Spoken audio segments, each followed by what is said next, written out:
namumungang papaya. Naman yung lalaking papaya. Ito.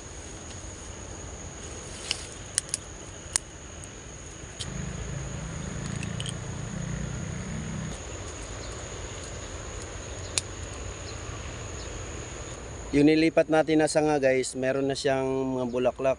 Ayan.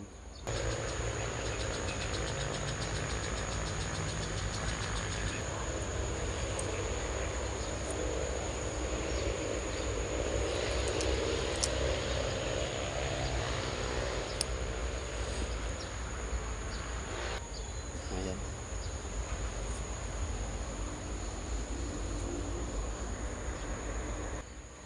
Mula doon sa lalaking papaya, kinat natin, tapos yung mga sanga na yan mula sa babaeng papaya yan,